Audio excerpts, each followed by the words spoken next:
Hey everybody, it's Luke with Figure Me Out, and today we've got the Marvel Legends Avengers Endgame Wave 2 of action figures. We've got Union Jack. Looking at the side of the packaging, we've got a nice picture of Union Jack over there. Same thing on the other side. On the back, we've got a nice little read-up, so you can read that. If you want to go ahead and pause it now, you can do that. On the top of the box, there is no symbol, which is interesting. And then on the bottom, same sort of nonsense we always see. Let's go ahead and crack this guy open and take him to the light box for a closer look. Looking at the Build-A-Figure piece that came in the package, it's the right arm of the Hulk, and it looks pretty good. Again, we'll take a closer look at that whenever we get there later on. And taking a look at the accessories that he came with a knife and a gun. Looks like a little revolver type gun. They're painted decently. The black is clean. It's molded in that kind of weird pearlescent white. I do wish that was a silver, but hey, what can you do? And taking a look at the paint on the figure himself, the face looks nice enough. Eyes look really clean. They're looking in the same direction, which is always a plus. But then you get down to the chest and wow, that's bad. That is really bad. Is this the battle damage variant? I can't tell because it just looks sloppy and messy and pretty awful. So terrible paint job on this. But you know, Hasbro, it's the buggy cat body. Seen it 1,000 times, nothing new. It is what it is. It's where they're saving money on this wave. So, take off the bottom of the feet, looking at that, and just, yeah, that paint is just, you can see how bad that is. It's just sloppy. That is a mess. An absolute mess. But let's take him out here and go over articulation. Taking a look at articulation, nothing really surprising here. He can look up pretty good. He can look down pretty good. He goes side to side, and there is quite a bit of pivot in this guy, actually. Whoop, and that head's kind of just sitting on there a little bit loose. But yeah, you can get quite a bit of pivot from this guy, which is nice. At the shoulders, the arms go up about that far, full rotation, bicep swivel, double jointed elbow comes in, well, if you get it right, pretty good. Wrists go down, they go up, and they swivel around, which is nice.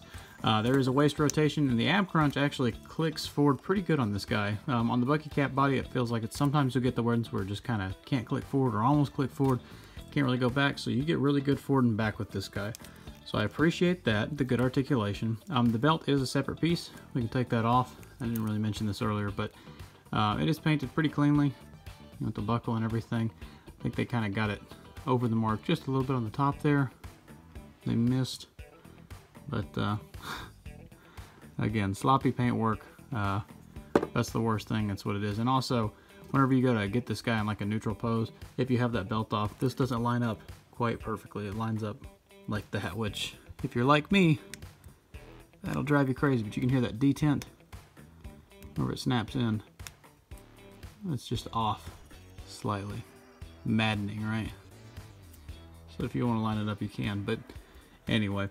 So you got the waist rotation, the ab crunch going forward and back. We've got the hips that go out to the side that much. They kick forward pretty good. You get the upper thigh swivel. Get a double jointed knee that goes in pretty far. Get a boot rotation. Ankles that go down. They go up. And they have a crazy ankle rocker pivot. One thing to note, I do enjoy that he does have places for his accessories. So in the side you can hold his knife there. And you can hold his little revolver over here. I always like whenever they can hold all their stuff without actually having to do that. The problem is that this flap doesn't really want to close. Once you put that gun there, you really got to kind of force it. And it feels like you're stretching it a little bit. And it will close if you force it, but you can see there's a lot of tension on that. So not ideal. I think it should go down just a little bit further in there is what it feels like it should do, but mine's not going to do that. So anyway. And here he is next to a couple other figures. We've got Spider-Man UK and Captain Britain, and I guess he scales pretty well. I don't know how tall he's supposed to be, but he looks good with them. For another size comparison, here he is next to the Mezco 1/12 Collective Iron Man and the Fortnite McFarlane Skull Trooper. Well, that's it. That's the Marvel Legends Union Jack action figure from the 2019 wave of Marvel Legends Avengers Endgame Wave 2. What do you guys think? Personally, have no love to this character. Paint job sloppy. It's a reuse of the Bucky cap. There's really not a whole lot here for me. The one thing that I did want to note that I was messing around with him and I found out because this guy has kind of a generic, you know, if you take that head off, and you just look at the head, it's just kind of like a generic, you know, guy and mask head. So if you take the head off of any one of those suit bodies, you can throw that on there and bam, instant bank robber. So I think that's a lot better than maybe the Union Jack himself. But anyways, what did you guys think? Hit like, hit subscribe, give me a comment down below.